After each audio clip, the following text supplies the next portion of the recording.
Hi everyone. So welcome to our next episode of What the F1, where we would be summarizing what happened in Barcelona and we would be proceeding with what might happen in Austria. This is your host Abhinav. Along with me is Ankit. Yeah. So Lewis Hamilton and Ferrari finally ended their winless days. Kimi Antonelli, our title leader, finally tried and got past George for P2, and then his Mercedes pulled his own plug. George finally inherited the P2, and Norris came home P3 to complete an all British podium since 1968. And Leclerc crashed again in qualifying. He couldn't forget the Monaco race, I guess. And then he DNF'd in the race. Verstappen finished the lonely P4, and Aston Martin retired both cars. So let's talk about the Barcelona GP. Yeah, so we have to talk about Hamilton here. I think it was one of his best performances, which no one saw coming, basically. So, Mm. like, the most amazing thing was that they were on a three-stop strategy, which honestly I didn't think it will work. But the first stop just made everyone panic. The bug went crazy. And after that, VSC definitely helped to seal the deal. Do you think it was lucky or it was out of performance? I think it was pure performance because if you see before the VSC, I think Lewis was like putting in banger laps. So I think he was always going for the P1, even if it could have been difficult. But I think the win was with him, anyways. Yeah, like I was very surprised still to say that, and even more surprised to see what the hell happened to Leclerc. Come on, he is better than this man. Like it shouldn't be going in a direction where he is not able to finish races, going with constant crashes. Like even qualifying, I think he was P10, and he was able to reach P6 if I'm not wrong, but Yeah. everything just went south after that for him. Yeah, I think he could have been in the fight for the podium, given his pace, and Lewis was already putting in those laps. But I don't know. It looks like the Charles from 2022 when he had the championship winning car, but he just kept on fumbling that. So I don't know if he keeps on doing this. Ferrari might try to get rid of him this time. Yeah, cannot blame the brakes all the time for him. Exactly. Hmm. But something weird is happening in Mercedes. I mean, two DNFs in three races. That is not how this was supposed to go for them, right? Like they build a rocket ship, but sometimes it just unplugs itself. So I don't know. It won't be a good thing for the championships hopes, I guess. And Kimi comfortably, I think he would have been P2 comfortably. He got past George, and I don't think George had the pace to fight him back also. And Lewis was already P1. So, but still, it was a good 18 points in his swing. And from 18 to 0, I think it must be very harsh for him. Hmm. Yeah, But what do you think about Russell's situation? I mean, he inherited the P2, but on pace, he was not at par with Kimi. And then on track, Kimi also overtook him. And with no help from the team orders or anything, he was just stuck behind him. yeah. I think Russell is destined to be the second driver of any team. Even after Hamilton leaving, he is still the second driver to Hamilton, and that I find absolutely hilarious. He cannot get over the fact that he can be first. Like even when Antonelli was fucked, everyone thought that okay, whatever, but he's still second to Hamilton, so that's never going to happen for him. So that was really hilarious. I have given up Yeah. hopes for him. I think he has given up hopes for him, and also I think Toto has given up hopes for him. Toto already had his sights on Kimi, so I think at this point he's just happy he doesn't have to choose one of them. It's just a clear choice now. Yeah, yeah, definitely. But I was absolutely happy to see at least McLaren was doing something. Like I wouldn't say like they are on top right now. Obviously they are not, but I think they're getting there. Uh, I mean, considering the fact they won the championship so comfortably last year, everyone expected them to be fighting for the wins, not just the podium last place. I hmm. mean, it's still not a win for them at this point. Yeah, and you like there's also an argument that they got lucky because Mercedes got fucked basically. Right, One car at right. least. Yeah. But yeah, it was good to see all Brit podium. I think it happened way in the past where something like this happened. Mm. Although I would not want any of those three for this race, but whatever. It definitely helps my fantasy points. Yeah, right. Yeah. Do you want to summarize what happened with the fantasy? Who scored the top four? At this point, I don't want to see that because I know I'll be way behind on that. Yeah. No, I'm very happy about it. I'm very happy about Mercedes car not performing because anyways my driver was not performing from work. So yeah. That sort of balances things now for us. But still, just for the sake of knowing what is the point difference now, I think it will be around 30, Uh 40 points in your swing or something. yeah, so I am at 432 points and you are at 383 points right now. So basically I sealed the deal by top 4 drivers, which Yeah. which I honestly think I got lucky also, but I'll take Yeah. it. I'm not the one complaining about this. I mean, going from 20-point deficit to 30 points in the. Yeah, that's true. Uh, It's so much. yeah, but for Piastri, I wasn't sure. He seems off to me. I don't think we are looking at Piastri what he was previous season. I mean, we are definitely looking at the PSC of the second half of the season.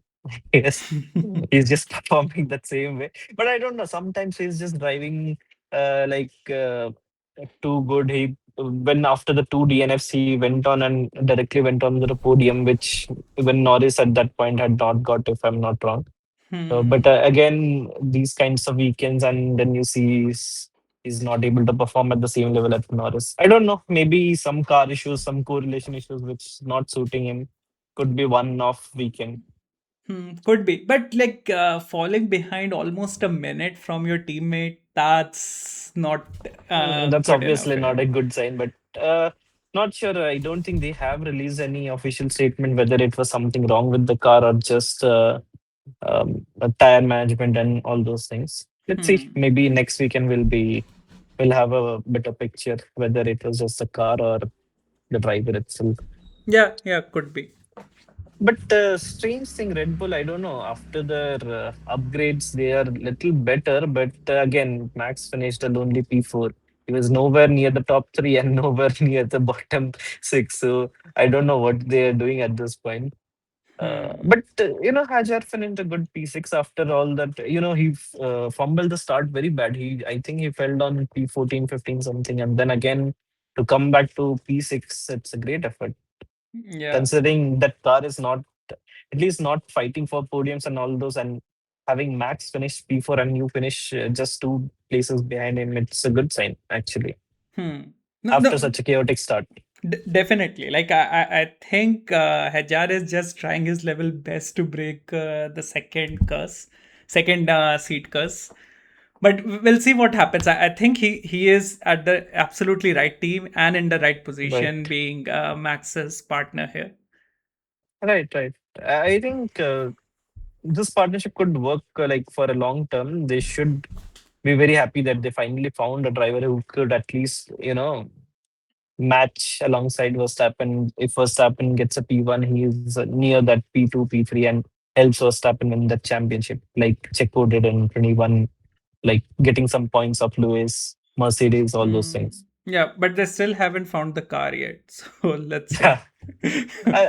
They're coming up with a very good upgrade package for Austria. It's a Red Bull Ring, their home circuit. So, Hmm. and at this point, we can call it Max Verstappen Ring because I think he's won like 5 or 6 times already there. Yeah. So it could be a if they give him a car capable of podium, I still think Max could win it from there.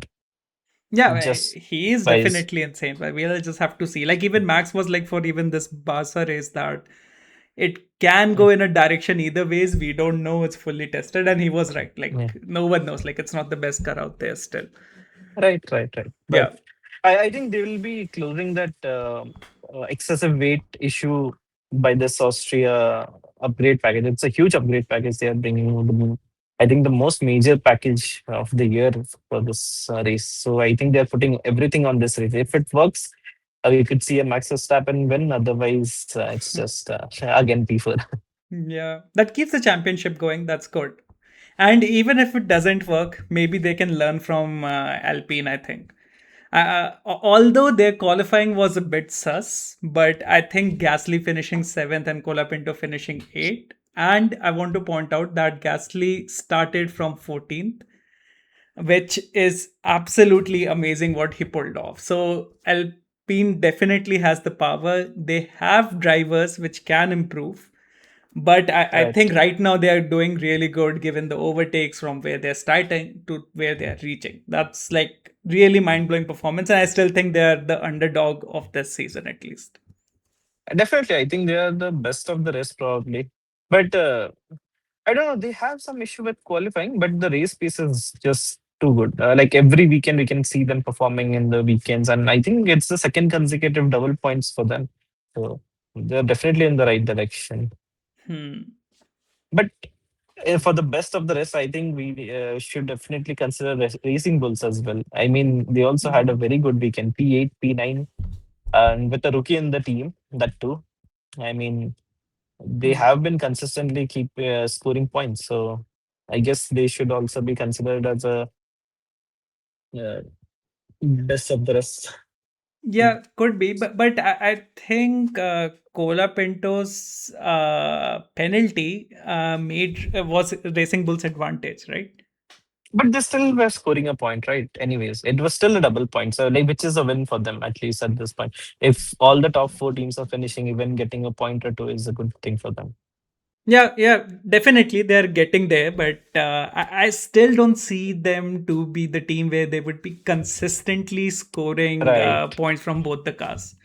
I think the track just suits them, maybe. Not all the tracks, but yeah, this one maybe it suited the car better. But yeah, because we have seen like very off weekends from them as well. Like they keep scoring consistently. Then one weekend they're both out of the point. So it's a still unpredictable car, I guess. Yeah, yeah, very much. Which is true for most of the team also. Like even for Mercedes, right? Who knew like even their car would have reliability issues. I mean, they are having reliability, not performance issue. It's basically their engine. I don't know.